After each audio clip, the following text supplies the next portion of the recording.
We had, I think in the end, about 4 months to produce just under 8,000 or 9,000 costumes.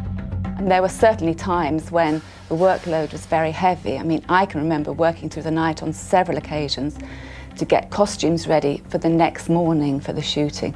And literally I'd still be stitching on beads and bits of braid and, you know, right up to the last moment as it was being sort of taken out of the door. It was a nightmare and great fun. The clothes for even principal characters were often done at a very last minute and had to be sort of improvised out of anything that was around. The Sadekar, for instance, they wore this specific type of mask with this breathing apparatus on. The actual breathing apparatus was, you know, car hoses, you know, anything we could find. Everyone thinks that movies are prepared for months, it's all carefully thought about. Often it's just off the top of your head at the last minute in, you know, whatever time you can get it done in.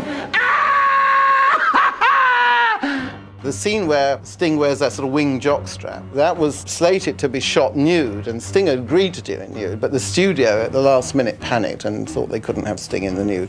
So literally, I think at midnight the night before, they rang me up and said, you've got to put him in something. So we made this little winged G-string thing, and so it was ready the next morning for him to shoot on, so he wouldn't be actually nude.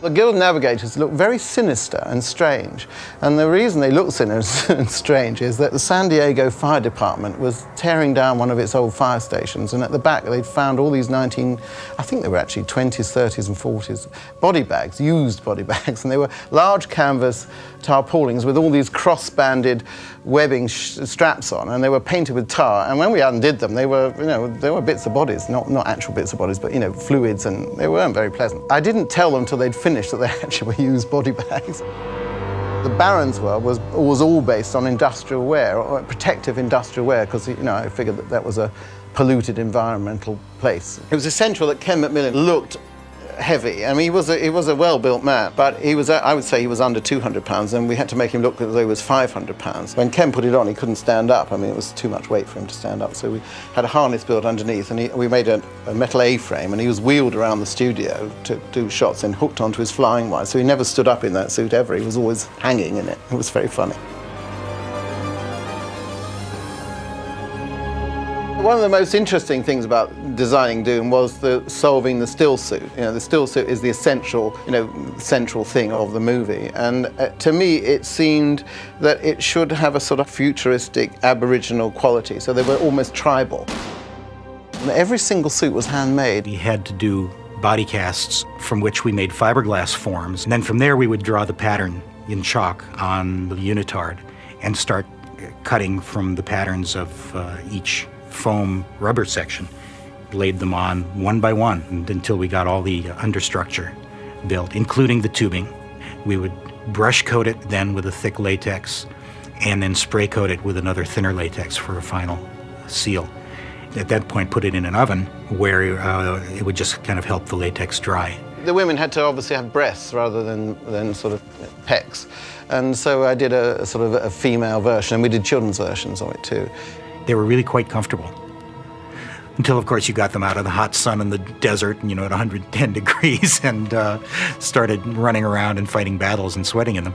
I think down in Mexico, they would call them the death suits. Max von Sydow was standing there in the desert hot, and his fingertips were dripping sweat, and I asked him if he was comfortable and was it all okay, and he said, no, it's absolute hell, but it looks so good, I'll put up with it. And it was, you know, that's how they felt about it. All the men had the body they'd never had, you know, they had got muscles suddenly, so they loved it. And I was determined that the still suit was going to be very sexy. There were a lot of sexy clothes in that movie that never hit the screen. Francesca wore a wonderful nightdress. It was dripping in sort of squares and dissolved into silk, and you could see her body. But I mean, you know, she was shot covered in a cheap cotton sheet, and I could have killed everybody. A lot of the work that we did, you just don't see. There were costumes that we made which didn't even make it onto the screen. We made 2,000 costumes with hats. David decided he didn't want the Fremen to have these headdresses, so they never appeared. You know, you put all this work into it, and a fraction shows. But I think overall, you can tell the richness, you know, that there was a lot of work there. So, you know, I feel very proud that I worked on it.